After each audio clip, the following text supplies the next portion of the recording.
ఈ రోజు నువ్వు ధైర్యంగా చెప్పగలవా? పాపానికి సంబంధించింది ఏది కూడా టీవీలో కనిపించదు, పాపానికి సంబంధించింది ఏదో కూడా కంప్యూటర్లో కనిపించదు, పాపానికి సంబంధించింది ఏది కూడా నా సెల్ ఫోన్ లో కనిపించదు, సైతానుకు సంబంధించింది ఏది కూడా నా ఇంట్లో గాని నా ఒంటిలో గాని కనిపించదు అని గాని నువ్వు చెప్పగలిగితే నువ్వు సురక్షితమైన జీవితం జీవిస్తున్నావు. అలా కాకుండా ఏదైనా ఒక అవకాశం సైతానికి ఇచ్చినట్లయితే వాడికి ఒక్క అవకాశం ఇస్తే చాలు, వాడు నీ జీవితంలో జ్వరపడతాడు, నీ ఒంటిలో జ్వరపడతాడు, నీ ఇంటిలో జ్వరపడతాడు, నీ బిడ్డల జీవితంతో ఆటలాడతాడు, నిన్ను సర్వనాశనం చేసేంత వరకు ఇంట్లోంచి బయటకు వెళ్ళే ప్రయత్నం చేయనే చేయడు. అడుగుతున్నా, ఎందరి ఇళ్లలో సైతాను తిష్ట వేసున్నాడు? ఒక్కసారి ఆలోచించండి.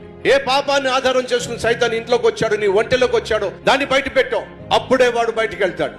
పాపం నీ జీవితంలో పెట్టుకొని, పాపం నీ ఇంట్లో పెట్టుకొని సైతాను బయటికి పోవాలంటే అయ్యే పని కానే కాదు. ఈ వాస్తవం మనం గ్రహిస్తే ఎంత బాగుంటుంది. కనీసం ఈ రోజు నుంచి అయినా సైతాను నీ జీవితంలో, నీ కుటుంబంలో, నీ బిడ్డల జీవితంతో ఆటలాడకుండా, నిన్ను నీ కుటుంబాన్ని నాశనం చేయకుండా, బజారు కిడ్చకుండా ఉండాలి అంటే, సైతాను ఇంట్లోంచి బయటికి పోవాలి అంటే, లోకరక్షకుడని యేసుక్రీస్తు అనే సర్వశక్తి కలిగిన దేవుడు నీ ఇంటిలో, నీ జీవితంలో అడుగు పెట్టాలి.